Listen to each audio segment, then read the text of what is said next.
Bonjour à toutes et à tous. J'espère que tout le monde m'entend bien.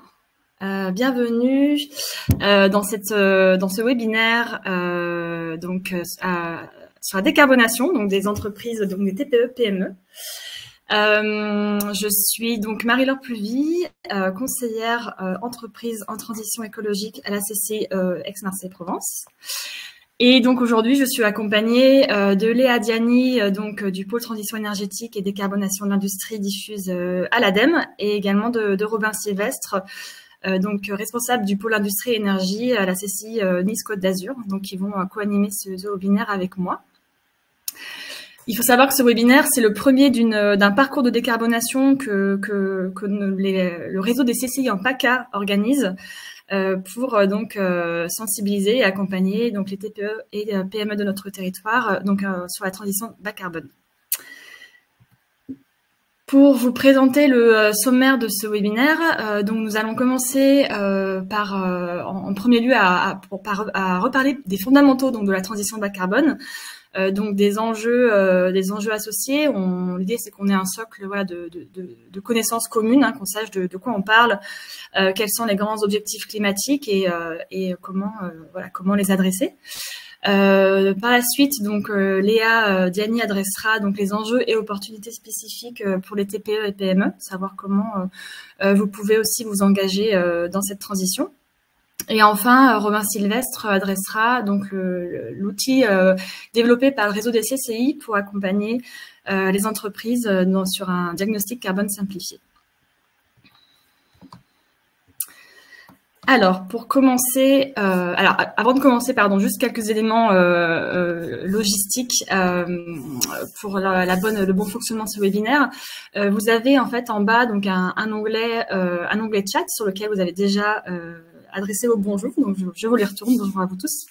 À côté, vous avez un onglet questions. L'idée, c'est que vous puissiez poser vos questions sur cet onglet-là spécifiquement. Et sachez qu'on y répondra au fil de l'eau. À la fin de chaque sous-partie, on prendra un temps pour répondre à vos questions s'il y en a. Mais voilà, n'hésitez pas en tout cas à bien utiliser à bon escient l'onglet chat pour échanger entre vous et l'onglet questions pour adresser les questions que vous pourriez avoir. Donc, les fondamentaux de la transition bas carbone, de quoi on parle? Alors déjà, je voulais vous parler d'un premier constat. C'est le fait qu'aujourd'hui, on sait que le changement climatique actuel est responsable, est dû aux activités humaines. Donc ça, c'est pas moi qui le dis, c'est le GIEC, notamment dans son dernier rapport paru en 2021. Aujourd'hui, il ne fait pas de doute que le changement climatique est dû à certaines activités humaines. Donc il y en a 4 grandes qui ont été établies: l'agriculture, l'industrie, l'usage des bâtiments et les transports en principal. On verra par la suite la répartition, le poids de chacune de ces activités dans le changement climatique, mais en tout cas, ce sont bien les activités humaines. Il faut savoir qu'on a constaté, le GIEC a constaté une augmentation des températures à l'échelle du globe de 1,9 degrés, sur la période 2011-2020 par rapport à l'ère pré-industrielle, donc 1850-1900. Et que 98% de cette hausse de température est due aux activités humaines, et que seulement 2% est due à des facteurs naturels, puisqu'il y a aussi un changement climatique naturel, mais qui est bien marginal par rapport à ce qu'on voit aujourd'hui. Et de manière un peu plus précise, quand on parle de changement climatique, ici vous avez un graphique en fait qui montre en fait la hausse graduelle des températures, notamment l'année 2024 qui a pour la première fois dépassé les 1,6 degrés d'augmentation des températures au niveau mondial. On voit que depuis 1850 jusqu'à 1950, il y a eu des variations en fait plutôt marginales des températures, et on voit que depuis 1950, on a une hausse en fait de plus en plus importante. Donc ça, c'est les 1,5 degrés, donc c'est l'anomalie de température qui est constatée par rapport à la moyenne. Et donc depuis 2024 a été l'année la plus chaude, et on voit que on casse les records. Enfin, d'année après année, en fait, on constate que les années sont de plus en plus chaudes. Donc voilà, pour la première fois, ce seuil de 1,5 degré qui a été dépassé. Quand on dit en plus 1,5 degré, ça nous amène aux objectifs de l'accord de Paris, qui ont été signés pendant la dernière COP 21, enfin la COP 21 en 2015, qui est notamment dans les objectifs donc de ne pas dépasser en fait la température moyenne mondiale de 2 degrés, donc rester bien en dessous des 2 degrés, et idéalement de limiter la température à 1,5 degré, donc toujours au-dessus des niveaux pré-industriels. Donc, on prend toujours le niveau pré-industriel comme référence. Aujourd'hui, voilà, on sait que ce 1,5 degré, il va être compliqué. On voit qu'on l'a dépassé du coup en 2024 pour la première fois. Et le GIEC, du coup, préconise en fait que pour éviter justement ce dépassement de 1,5 degré, idéalement, il faudrait que les émissions de gaz à effet de serre culminent avant 2025 au plus tard et diminuent de 43% d'ici 2030. On est en 2025, on voit que les émissions n'ont pas culminé. Donc aujourd'hui, on va devoir aller chercher la limitation à 1,6, 1,7 degrés. Mais 1,5, ça va être plus compliqué. Mais c'est pas pour ça qu'on ne peut pas agir et qu'il est trop tard d'agir. Il est jamais trop tard, en tout cas, d'agir. Donc ça nous amène en fait le changement climatique est un des enjeux environnementaux pour lequel on doit se soucier puisqu'il fait partie en fait des 9 limites planétaires qui sont en fait 9 éléments qui permettent à la Terre de maintenir son habitabilité, enfin d'être habitable tout simplement. Donc il y a 9 limites, enfin 9 éléments. Donc le climat en fait partie. Vous avez aussi la biodiversité, le cycle de l'eau douce, tout ce qui va être l'usage des sols, etc. Et on voit qu'en fait, on est en train de dépasser une à une ces limites. Aujourd'hui, on a 6 limites de dépasser sur 9. Et le changement climatique est une de ces limites-là. C'est un enjeu important puisqu'en fait, toutes ces limites sont interconnectées, interreliées. Donc, si on dépasse une de ces limites, on va forcément avoir un effet rebond, un effet domino sur d'autres limites à côté. Par exemple, le changement climatique, aujourd'hui, on sait qu'il participe aussi à l'érosion de la biodiversité, il perturbe le cycle de l'eau, il acidifie les océans. Donc, il y a tout un effet domino. D'où l'idée quand on construit une démarche environnementale, d'avoir une vision systémique des enjeux. Et de ne pas faire qu'un focus sur un enjeu précis, puisqu'en fait, il peut y avoir des effets cachés à ne pas négliger. Et donc, la décarbonation, qui est le sujet qui nous intéresse aujourd'hui, vise donc à atténuer, donc à adresser le changement climatique, à atténuer les émissions de gaz à effet de serre, donc d'une organisation, d'un territoire, d'un pays. Et donc, suite aux accords de Paris, l'Europe a pris des engagements en fait pour atteindre les objectifs qui ont été édités. Ça se traduit notamment par le pacte vert européen, donc le fameux Fit for 55, qui vise à réduire donc de 55% les émissions nettes de gaz à effet de serre d'ici 2030. Donc un premier palier à 2030, donc en prenant comme année de référence 1990. Le deuxième palier, c'est pour atteindre la neutralité carbone, donc en 2050.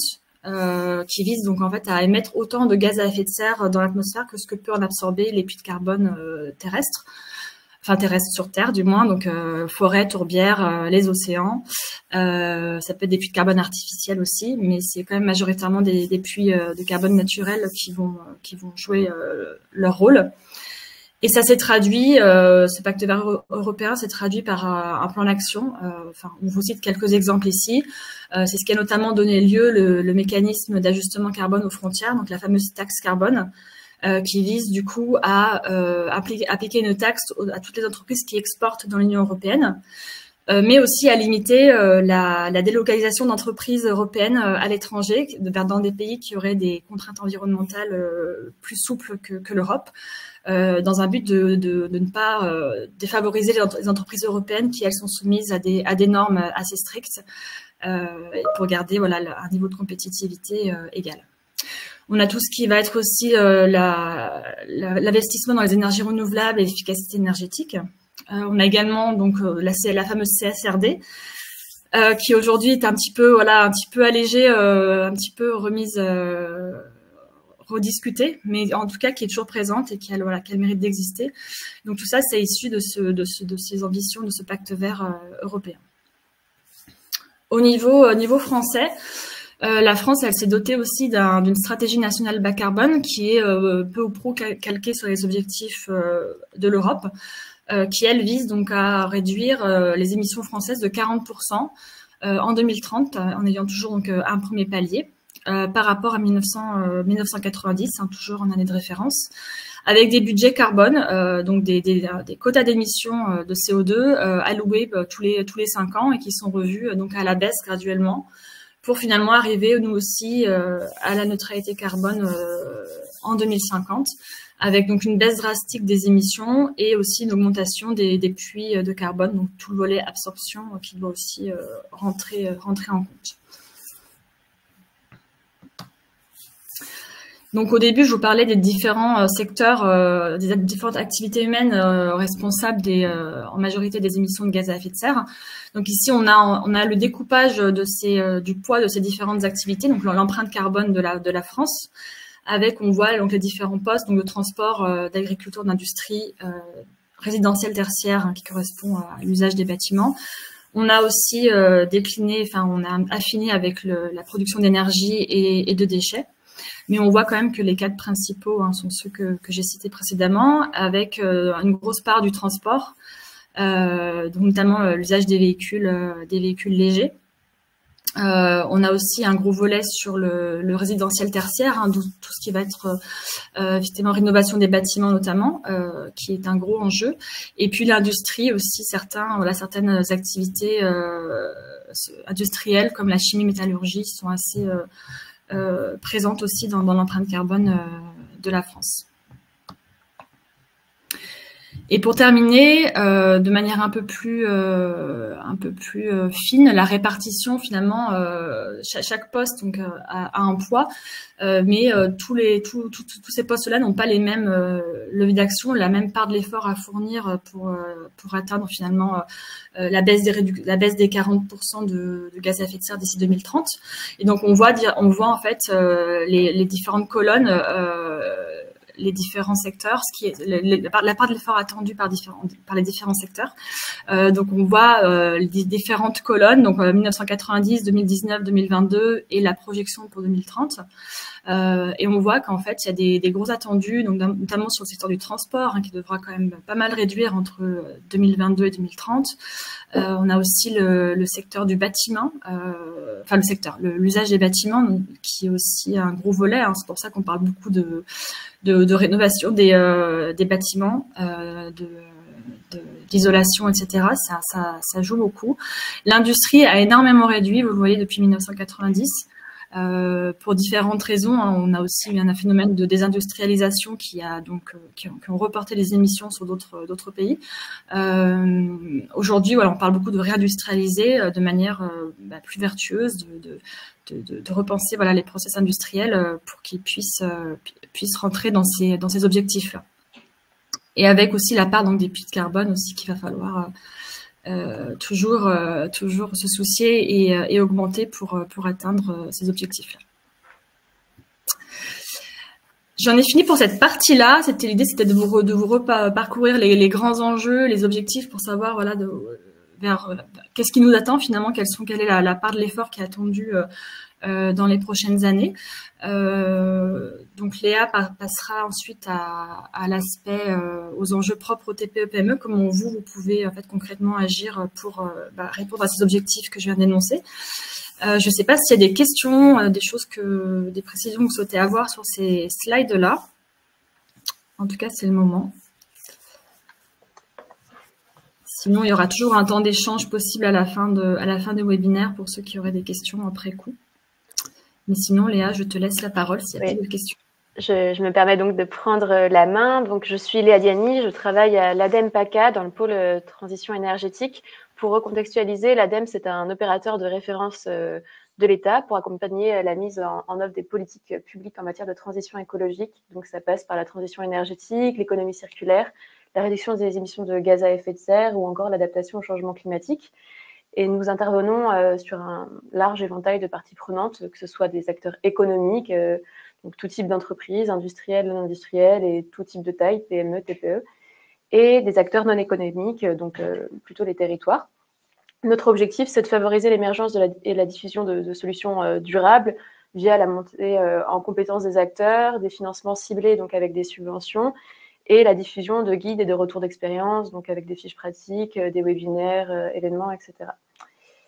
Donc aujourd'hui, je me permets de vous faire un petit focus sur l'impact des émissions de gaz à effet de serre et énergétiques des entreprises, et particulièrement des plus petites structures.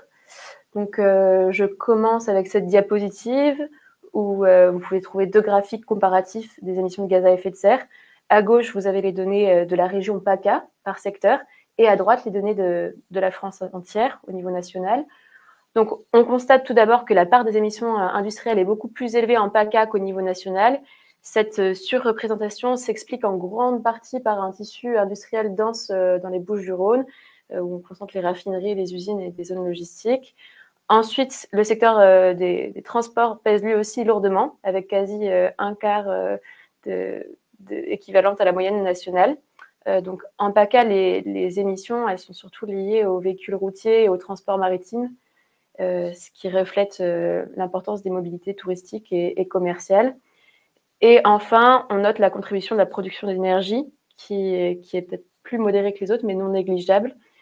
Cette diapositive nous montre aussi que même si l'industrie est clairement le principal émetteur en région PACA et dans les Bouches-du-Rhône, le transport, la production d'énergie ou encore le résidentiel tertiaire, qui est de 10%, mérite également toute notre attention. Est-ce que ça vient? Pardon. Hop. Si nous passons maintenant à la comparaison des émissions de gaz à effet de serre avec les consommations d'énergie finale.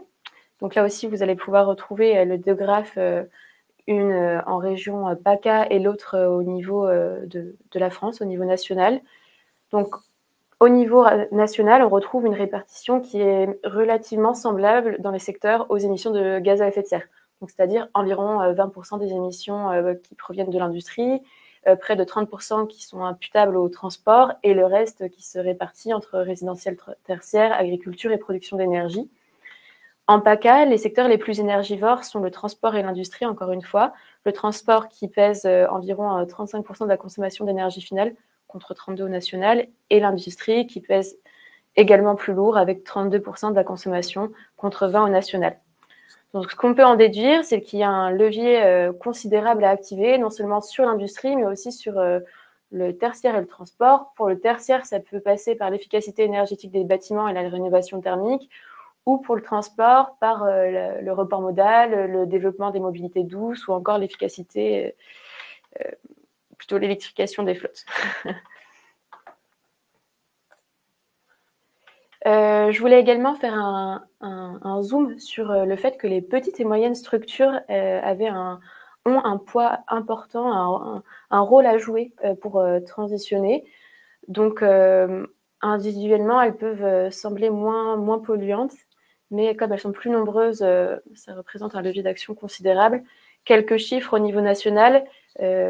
Les petites et moyennes industries en France, ça représente 36% des émissions de gaz à effet de serre de l'industrie française, 40% des consommations d'énergie de l'industrie et 90% des emplois. Je vous ai aussi mis un graphique qui illustre la part que représente la facture énergétique dans l'ensemble des coûts de production. Donc, ce qu'on voit, c'est que pour certains secteurs, cette part est particulièrement élevée. Donc, le coût de l'énergie est un enjeu vital, mais qui est déjà souvent identifié par les industriels comme un levier indispensable pour leur survie.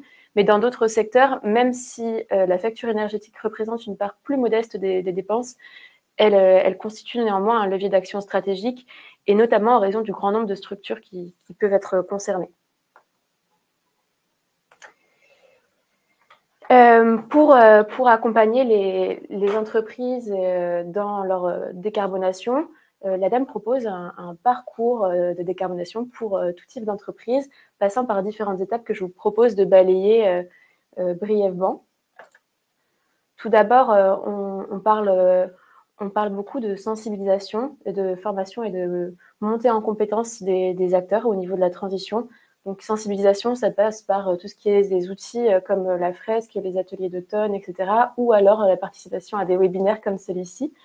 Et pour tout ce qui est formation et mobilisation, vous allez avoir des volets formation qui peuvent être référencés dans le Pacte Industrie ou encore avec l'ADEME Formation. C'est une des premières étapes pour s'engager dans une démarche. Ensuite, on conseille de faire un état des lieux, donc un état des lieux qui peut se prendre par différents aspects. Ça peut être un état des lieux par un bilan d'émissions de gaz à effet de serre. On va revenir dessus juste par la suite. Ça peut être aussi par le prisme de l'énergie, avec des audits énergétiques, ou plutôt sous le point de vue de ressources, donc avec des bilans de flux, donc de matières premières, des déchets, de l'eau, etc. Ou encore sous le prisme de la mobilité, donc sur un état des lieux des flottes de véhicules, des bilans de flux de transport, ou encore plan de mobilité interentreprises. Si je reviens un petit peu plus sur le bilan d'émissions de gaz à effet de serre, j'aimerais dire qu'il peut être volontaire ou obligatoire selon la taille de l'organisation ou son statut. Donc là, en France, la réglementation, elle impose aux entreprises de plus de 500 salariés ou aux collectivités de plus de 50 000 habitants de réaliser un bilan d'émissions de gaz à effet de serre tous les 4 ans. Et ce bilan, il doit être transmis à l'ADEME et publié sur une plateforme dédiée. Les TPE-PME, elles ne sont pas spécifiquement concernées par cette obligation, mais elles peuvent réaliser un bilan volontaire, notamment dans une démarche de RSE, de certification, ou pour accéder à certains financements par la suite, on peut demander ce type de bilan. Les émissions, on les a découpées en 3 scopes, donc scope ou périmètre, c'est ce que vous voyez affiché à l'écran. Le scope 1, ça va être tout ce qui va être émissions directes, donc combustion de gaz pour chauffer les locaux, carburant utilisé dans les véhicules de l'entreprise. Le scope 2, plutôt émissions indirectes liées à l'énergie, donc électricité ou chaleur achetée. Et pour le scope 3, on parle aussi de catégorie maintenant, mais on va garder l'appellation scope 3. Ça va être tout ce qui va être émissions indirectes, donc tout au long de la chaîne de valeur, donc achat de matières premières, déplacement des salariés, transport de marchandises, fin de vie des produits, etc. Le scope 1 et 2, c'est la partie obligatoire pour réaliser un bilan d'émissions de gaz à effet de serre, mais il couvre généralement 10 à 20% du total des émissions. Et c'est plutôt le scope 3 qui va être qui va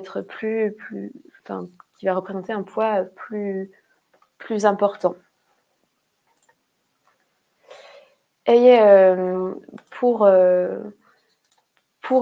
les structures qui ne sont pas visées par la réglementation, l'ADEME et la BPI cofinancent des diagnostics appelés Diag Décarbonation. Donc ça peut être un accompagnement de 12 jours réparti sur 6 à 8 mois pour analyser son bilan carbone. Donc ça va être une prestation qui va être à hauteur de 10 000 avec une subvention qui peut aller de 4 000 à 6 000. Et voilà, qui permet d'avoir et son bilan carbone et une part d'accompagnement pour mettre en place le plan d'action par la suite. Donc là, c'était peut-être que je pourrais plus détailler. Ici, c'était un extrait de justement ce qu'on peut ressortir d'un Diag Décarbonation notamment. Aujourd'hui, ce dispositif, il est pas encore relancé, mais il sera sûrement relancé au second semestre 2025. Pour terminer la boucle brièvement, je voulais aussi insister sur le fait que l'ADEME peut vous accompagner sur les autres volets, la suite de l'état des lieux. Une fois que vous avez vu vos points faibles et vos points forts, plutôt sur vos points faibles, on va pouvoir vous accompagner pour définir une stratégie, un plan d'action, mais qui peut être vu de manière un peu plus ambitieuse, notamment avec la stratégie ACT. Et par la suite aussi, on va pouvoir vous aider sur tout ce qui est réduction des consommations et des flux et le fait d'adopter des énergies et des ressources à faible impact, donc accéder à plus d'énergie renouvelable, que ce soit de la récupération de chaleur fatale, du solaire thermique, de la géothermie ou encore de la biomasse énergie. Donc, je parle de l'ADEME, mais il y a aussi d'autres dispositifs comme les C2E qui peuvent être mobilisés ou la région Sud qui peuvent être mobilisés lors de ces étapes. Donc voilà, et peut-être pour conclure, s'engager dans la transition écologique, ça représente une vraie opportunité pour les TPE et PME. Donc c'est tout d'abord un levier de compétitivité qui permet de réduire les coûts internes, mais c'est aussi une anticipation vers des futures réglementations et un moyen d'accéder à des nouveaux marchés comme l'achat responsable. Ça renforce aussi l'attractivité de l'entreprise auprès des clients, des investisseurs ou même en interne, en fédérant les équipes autour d'un projet porteur de sens. Et enfin, c'est un atout pour votre image et un vrai facteur de différenciation. Je ne sais pas si vous avez jusqu'ici des questions sur cette partie-ci. Alors, j'ai pas l'impression qu'il y ait de questions dans le chat, en tout cas. Donc, voilà. Encore une fois, il y aura un temps en fin de webinaire si des questions surgissent d'ici là, mais sinon, on peut peut-être passer à l'autre partie, la dernière partie de Robin. Complètement, je vais prendre la main du coup. Donc bonjour à tous, je suis Robin Sylvestre, je suis responsable du pôle industrie et énergie à la CCI Nice-Côte d'Azur, qui fait partie du réseau des CCI de PACA. Je suis responsable d'une équipe qui accompagne les entreprises industrielles principalement sur deux sujets, le sujet de la décarbonation et de l'industrie du futur. Et sur la partie énergie, on accompagne les entreprises de tout secteur d'activité cette fois, y compris les hôteliers, les cafés, les restaurants, les entreprises du tertiaire, dans la réduction de leur consommation énergétique. Je vais passer aux slides suivantes pour vous présenter l'accompagnement du réseau des CCI sur le sujet de la décarbonation.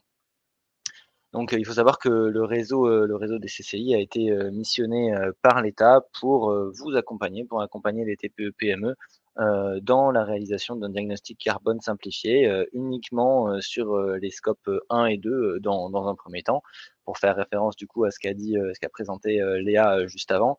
Il s'agit du coup du périmètre restreint de l'entreprise sans venir traiter les activités amont, les activités aval, le traitement des déchets, les transports, etc. Cet accompagnement du réseau des CCI, il est, je voulais représenter sur cette slide-là. On peut voir qu'il y a 5 étapes. La première étape, c'est évidemment une première étape de qualification où vous rentrez en contact avec nous ou nous rentrons en contact avec vous suite, par exemple, à ce webinaire pour un petit peu comprendre vos attentes, vous réexpliquer le fonctionnement du dispositif et prendre rendez-vous ensemble pour se rencontrer. Idéalement, ce premier rendez-vous, il doit être fait sur site. C'est donc la deuxième étape, deuxième point, où on vous présentera l'outil de diagnostic des émissions de gaz à effet de serre qu'on va utiliser dans le cadre de cet accompagnement-là. On va créer votre compte sur la plateforme web qui nous permet du coup de réaliser ce diagnostic. On définira ensemble le périmètre organisationnel de réalisation de ce diagnostic et on étudiera ensemble pendant la visite du site les différents procédés, systèmes ou tout simplement les usages que vous avez dans votre en termes de consommation énergétique. Je crois que j'ai une petite coupure, je ne sais pas si... Ça va, c'est revenu. C'est revenu, vous m'avez perdu à un moment en particulier. Il y a un mot, je pense qu'on n'a pas... Entreprise, okay. Je pense que c'est le mot qui manquait, mais c'est bon. Alors ça va. La troisième étape, une fois que vous avez accès à la plateforme, donc à la plateforme de saisie des données, plateforme de diagnostic, nous, on va vous laisser en autonomie pour réaliser la saisie de vos données.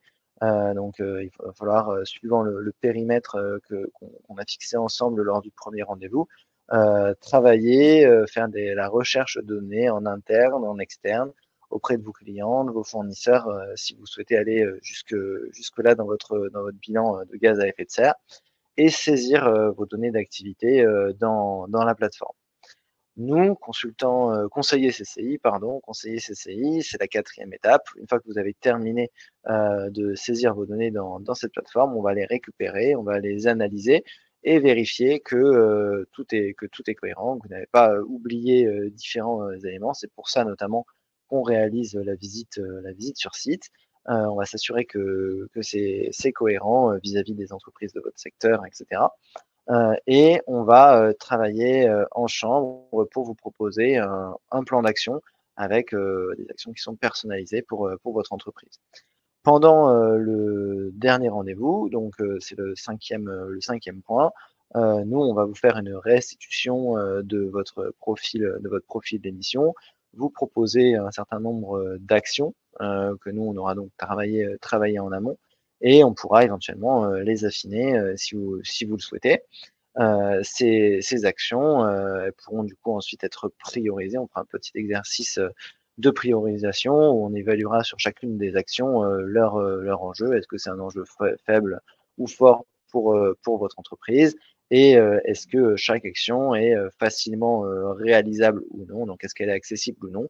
Et on placera donc ces actions sur une matrice enjeu accessibilité pour prioriser les actions qui ont une accessibilité forte et un enjeu important. On aura donc sur une ligne de temps les différentes actions à réaliser pour votre entreprise.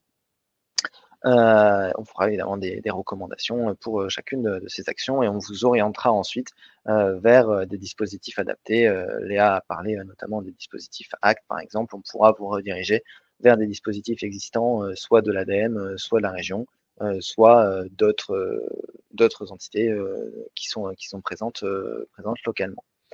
Ce dispositif-là, je vais vous présenter les modalités sur la slide après. Il n'y a pas forcément de prérequis, si ce n'est celui dont j'ai parlé, hein. Vous êtes chargé dans le cadre de cet accompagnement de saisir les données dans la plateforme. Donc évidemment, le prérequis, c'est de vous engager, vous, à saisir ces données-là pour pouvoir finaliser votre accompagnement, car sans ces données, on ne pourra pas vous proposer de plan d'action pertinent. Les entreprises de tout secteur d'activité sont éligibles, que ce soit les entreprises des secteurs industriels ou des secteurs du tourisme, du tertiaire. Toutes sont évidemment les bienvenues. En termes de déroulé, j'en ai parlé un petit peu juste avant. Donc, il s'agit de faire pour le premier rendez-vous une visite sur site pour se rendre compte vraiment des fonctionnements qu'il peut y avoir dans l'entreprise et 1 heure de restitution qui cette fois peut avoir lieu soit en présentiel, soit en distanciel en fonction des disponibilités de chacun.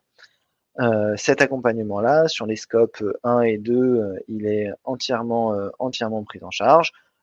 C'est entièrement pris en charge par des financements de l'État.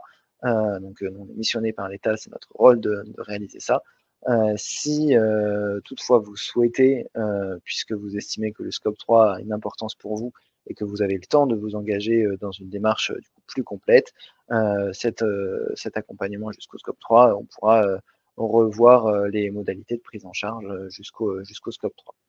Les livrables de cette prestation, donc comme on le disait, donc un rapport de restitution, un plan d'action à court, moyen et long terme et une orientation vers des dispositifs adaptés.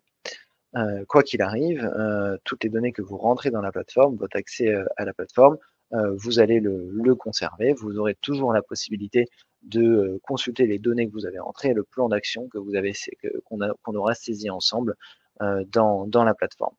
Si durant les années suivantes, vous souhaitez renouveler la démarche, c'est-à-dire refaire un diagnostic par la suite, ce sera toujours possible. Il faudra uniquement être associé de nouveau à un conseiller CCI qui pourra vous accompagner dans la réalisation de votre plan d'action. Voilà pour les modalités de l'accompagnement. Vous l'avez vu pendant la première slide que j'ai présentée, qui montrait le déroulé. J'ai noté qu'on réalisait ce diagnostic carbone simplifié grâce à un outil, grâce à l'outil LISE. Et j'ai également noté l'acronyme, ce que signifiait l'acronyme. Donc LISE, c'est pour limiter vos impacts et suivre vos émissions. C'est un outil que la CCI de Nice a développé dans le cadre d'un projet européen qui était piloté donc par les CCI de Nice et CCI de Savoie pour répondre aux besoins d'avoir un outil de diagnostic accessible et accéléré pour les TPE, PME. Donc ce projet, c'était le projet Mission Carb Zéro, et finalement on s'est resservi de ce qu'on a pu développer dans le cadre de ce projet pour le déployer à plus grande échelle au sein du réseau des CCI de PACA et même plus largement au sein du réseau des CCI en France. Aujourd'hui, c'est plus de 200 personnes au sein des conseillers CCI de tout le réseau national qui ont été formés à l'utilisation de cet outil et qui sont capables de réaliser des diagnostics carbone. Donc pour résumer son fonctionnement, donc l'outil LIS, c'est un outil de calcul qui fonctionne selon deux méthodologies spécifiques que sont l'ISO 14064 ou BGS réglementaire, comme l'a expliqué Léa. Mais il fonctionne également selon un deuxième format qui s'appelle le GAG protocole, qui est un format qui est utilisé plus pour des entreprises qui vont travailler à l'export et à l'international. Donc il suffit de rentrer à l'intérieur de cet outil-là les différentes données d'activité que vous souhaitez, et l'outil va vous donner un résultat, donc l'impact carbone total de votre entreprise, en fonction évidemment des données que vous avez rentrées, un pourcentage d'incertitude associé, un profil des émissions de gaz à effet de serre, et vous aurez du coup également les actions de réduction des émissions. Il s'agit aussi d'un outil qui est simplifié, puisque pour les données dont vous ne disposez pas, l'outil LIS sera en mesure de vous suggérer des données qui pourraient correspondre selon votre secteur d'activité et selon la taille de votre entreprise, le chiffre d'affaires qu'elle réalise, le nombre de collaborateurs, etc. Ça va permettre d'accélérer la réalisation du diagnostic pour vous, et donc de simplifier, d'avoir du coup un résultat plus rapidement. Évidemment, si vous utilisez des données lisses, donc des données standards, votre pourcentage d'incertitude en sortie sera forcément plus important que si vous étiez allé chercher des données plus précises. Ce que je peux vous proposer, c'est de vous faire une petite démonstration de l'outil LISE, afin du coup que vous compreniez à quoi ça ressemble. Alors, je vais essayer de partager mon écran. Et pendant que Robin se prépare, j'en profite pour vous informer qu'on a créé un petit sondage. Donc en bas à droite, vous avez à côté de chat et questions, vous avez sondage. Et du coup, on vous pose une question pour savoir si vous prévoyez de réaliser un bilan carbone dans les prochains mois. Voilà, juste pour un peu recueillir la tendance. Donc n'hésitez pas à les répondre rapidement. Merci. Alors parfait, merci Marie-Laure pour ce petit sondage.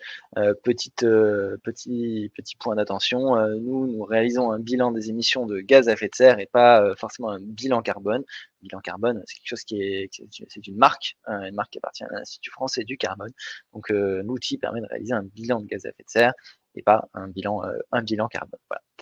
Voilà l'outil LISE, à quoi il ressemble aujourd'hui. On peut voir que on a une page assez simple, assez lisible, avec en haut le total des émissions émises par l'entreprise, qui correspond donc aux données que vous avez rentrées dans la plateforme. On a dessous un diagramme qui décrit l'incertitude associée à ce total d'émissions et la répartition de l'incertitude selon les catégories d'émissions.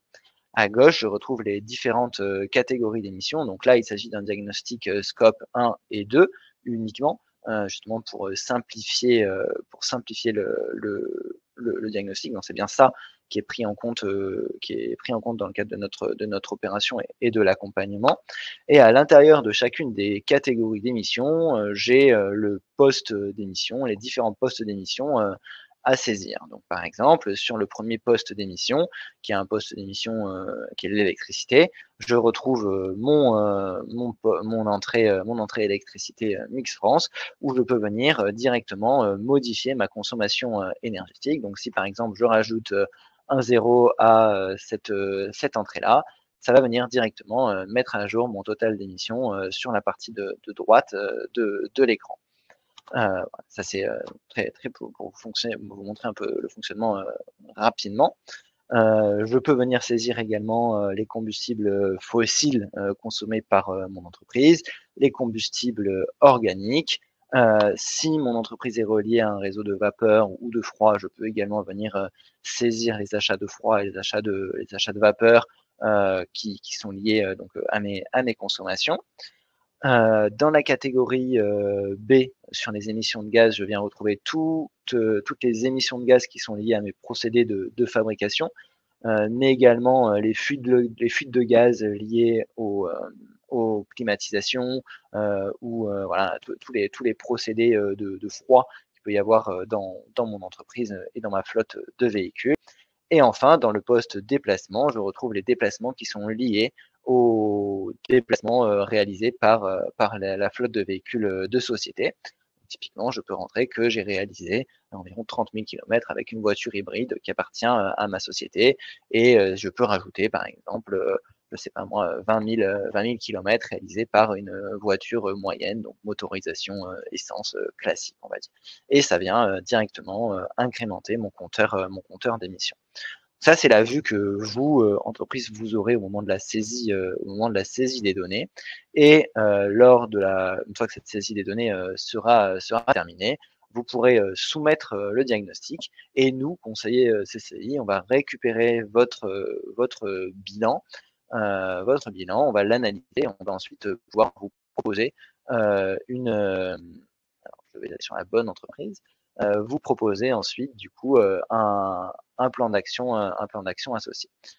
Une fois que le diagnostic a été est terminé, on se retrouve du coup sur le tableau de bord auquel vous aurez accès également, avec du coup votre profil d'émission, à savoir la répartition des émissions de gaz à effet de serre selon les grandes catégories. On peut également changer le format affiché, donc c'est pour passer au format du BGS, avec les émissions directes de gaz à effet de serre et les émissions indirectes associées à l'énergie, qui correspondent donc au scope 1 et au scope 2. Et plus bas, on retrouve du coup les principaux postes d'émissions donc pour cette entreprise, en tout cas pour cette entreprise virtuelle qu'on utilise là pour ce webinaire. On retrouve donc les 5 principaux pôles d'émissions qu'on a rentré en fonction des données qu'on a saisies. Voilà ce que je peux vous montrer. Donc cette partie tableau de bord, c'est vraiment quelque chose auquel vous aurez accès par la suite tant que la plateforme vivra. Je vais arrêter mon partage, je pense. Je pense que j'ai montré les éléments principaux. Et je crois que j'avais terminé au niveau de mes slides. J'ai tenu le timing. Hop, je vais m'arrêter là avant de passer à la suivante. Est-ce que vous avez des questions? Je vais te redonner la main, Marie-Laure. Alors, je regarde dans l'onglet, il n'y a pas de questions en tout cas qui sont arrivées. Je sais pas si, bon, peut-être que ça viendra par la suite, mais il y a une question de Carla. Je n'ai pas saisi si le dispositif CCI est payant, et si oui, à quel montant une aide de financement peut être sollicitée? Oula, je vais mettre mon micro. Donc le dispositif est entièrement pris en charge pour la réalisation d'un diagnostic carbone, donc ce qu'on vous a présenté sur les scopes 1 et 2. À partir du scope 3, si vous voulez aller jusqu'au scope 3 ou étudier en tout cas d'autres activités, aller plus profondément dans la réalisation de ce bilan de gaz à effet de serre, s'agira peut-être d'une prestation ça dépendra en fonction de votre périmètre d'activité, du périmètre que vous choisissez. Pour rien vous cacher, il est possible aussi que le dispositif soit entièrement pris en charge, mais c'est encore en cours de négociation jusqu'au scope 3. Donc on reviendra vers vous évidemment. Merci beaucoup Robin. Je vois qu'il n'y a pas d'autres questions pour l'instant. On vous a remis une petite question dans le sondage, hein, si vous voulez aussi y répondre sur... certaines personnes ont répondu qu'elles avaient déjà fait du coup un bilan, savoir si c'était pour vous une démarche volontaire ou est-ce que vous avez répondu à une réglementation ou à une attente de parties prenantes. Donc voilà, juste autre petite question. Et du coup, je vais, s'il n'y a pas d'autres interactions de demande, Robin, tu peux présenter si tu veux le prochain webinaire, puisque comme je l'ai dit au début, c'est un parcours de décarbonation qu'on vous propose. Donc il y aura 4 webinaires qui seront organisés d'ici la fin de l'année. Donc là, on a fait le premier webinaire et le prochain. Du coup, Robin, je te laisse le présenter. Merci Marie-Laure. Donc effectivement le prochain webinaire, donc on va travailler sur l'intégration du gaz vert dans votre stratégie de transition bas carbone. Donc il aura lieu le lundi 16 juin à 14 h, donc d'ici quelques semaines. Donc on va réaliser ce webinaire en partenariat avec GRDF.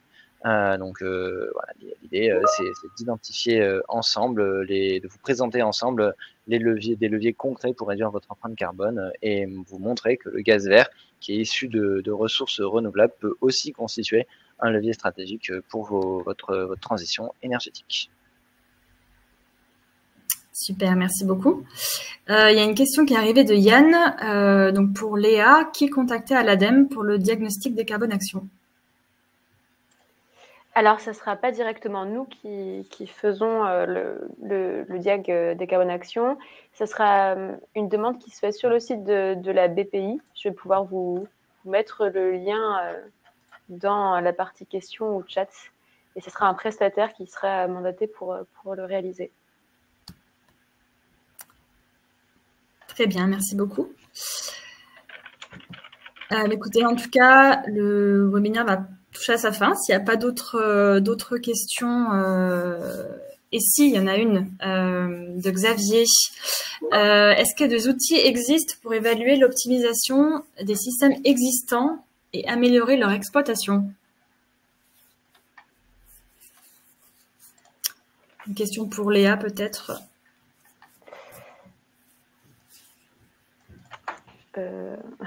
J'ai pas forcément la réponse. Peut-être préciser un petit peu la question. Je pense que pour, en tout cas, je ne sais pas si c'est lié à l'impact des actions qui peuvent être mises en œuvre à la suite d'un diagnostic. Alors, l'impact de chacune de ces actions, on peut avoir une idée en estimant peut-être la réduction de la consommation énergétique qui est liée à cette action-là pour évidemment faire la différence et le delta en termes d'émissions. Pour ce qui est de l'impact vraiment du changement des équipements, un peu difficile à répondre comme ça. En tout cas. Et une autre question de Yann, et pour la CCI, qui contacter pour le diag carbone simplifié?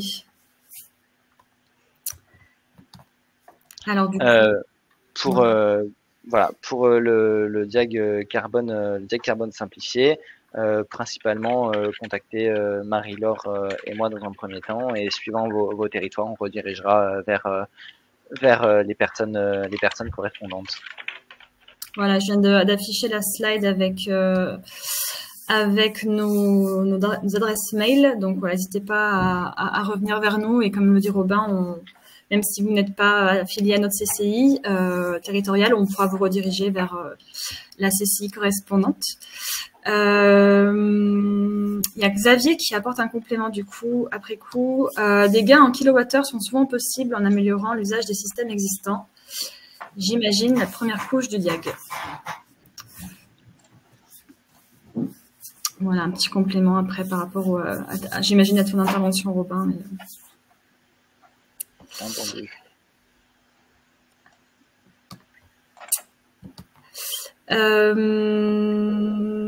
Eh bien, écoutez, s'il n'y a pas d'autres questions, on peut en rester là.